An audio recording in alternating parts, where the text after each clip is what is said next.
भी नहीं पड़ा था हमने, बस हमारी इतनी गिनती है कि हमें रहने का ठिकाना चाहिए, हमारे बच्चों को और मुझे।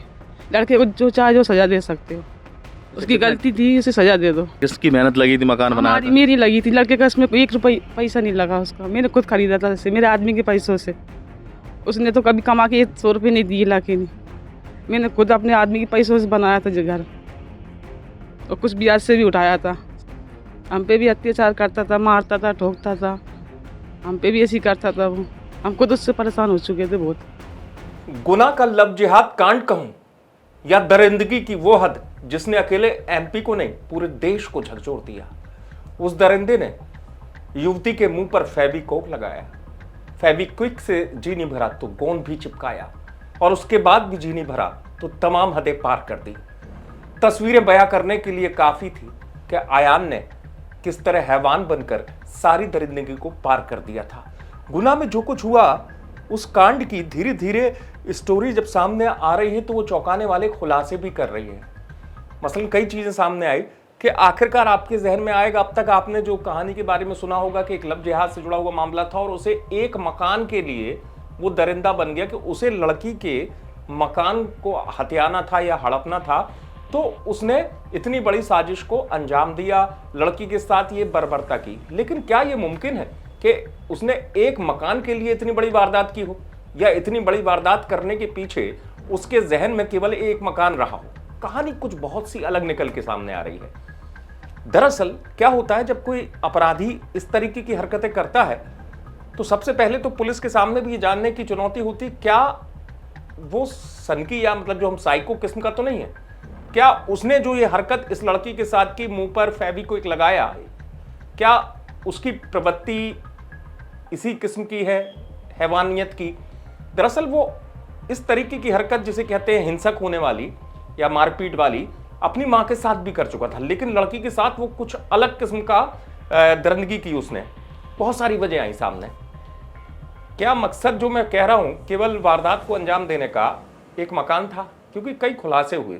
उस खुलासे में एक बात ये भी आई जो आपको भी हैरान करेगी, पुलिस को भी हैरान किया। जो कहानी में एक ट्विस्ट आता, पता चलता है कि मां ने इस लड़के की हरकतें देखकर, क्योंकि बताया गया इसने बहला फुसला कर लड़की को अपने पास घर में रखा था, 1 महीने तक उसने दरिंदगी की। लेकिन बात यह आई कि एक दौर ऐसा था कि जब लड़की की मां, पीड़िता की मां जो थी वो परेशान थी। खुल के तो बात सामने उस समय नहीं आ पाई वो, लेकिन एक दौर में वो थाने गई थी और उसने लड़के की शिकायत भी की थी। लेकिन उसी आरोपी हैवान जो बन चुका आयान है, उसको छुड़ा के वही लड़की लाई।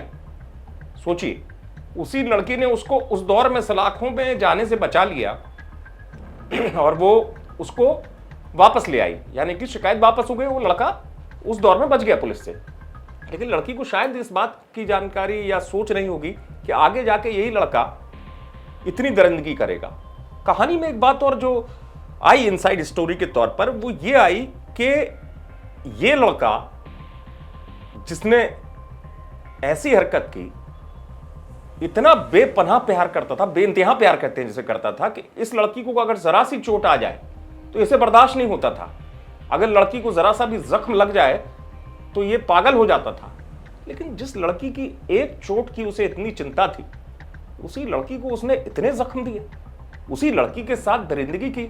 आखिर क्या वजह थी? यही सब चीजें जब निकल के आई सामने तो बहुत सारी चीजें आई कि धीरे धीरे जिससे वो बेपनाह प्यार करता था, बेइंतहा, उसे पता नहीं क्या हुआ कि उसी लड़की से उसके मन में एक चिढ़ बैठ गई और वो नफरत इस कदर बैठ गई कि वो लड़की उसको अच्छी नहीं लगने लगी। अब चाहे कहा सुनी कह लीजिए या कुछ लोगों ने उसे कुछ कहा, लेकिन चूंकि ऐसी हरकतों को कभी माफ नहीं किया जा सकता, उसने जो दरिंदगी की, ऐसी मोहब्बत किस काम की जहां सारी क्रूरता की हदें पार हो जाए और मोहब्बत पर सनकपना सवार हो जाए। बेकार चीज, किस हद तक गया वो। लेकिन चूंकि कानून से बच नहीं सकता कोई इस तरीके की हरकत करने बाद, इसलिए पुलिस ने भी इस केस में आरोपी को सबक सिखाया, तगड़ा एक्शन लिया गया, बुलडोजर भी चला। हां, पुलिस की भी कोशिश ये थी कि नजीर बने कि इस तरीके से कोई हरकत और कोई ना कर सके। लेकिन कहानी में जिस तरीके की बातें सामने आई वो पुलिस के लिए भी हैरान करने वाली थी, जिसका खुलासा पुलिस ने किया। गुना से आप तक खबर पहुंचाई विकास दीक्षित ने। आप देखते रहे एमपी तक।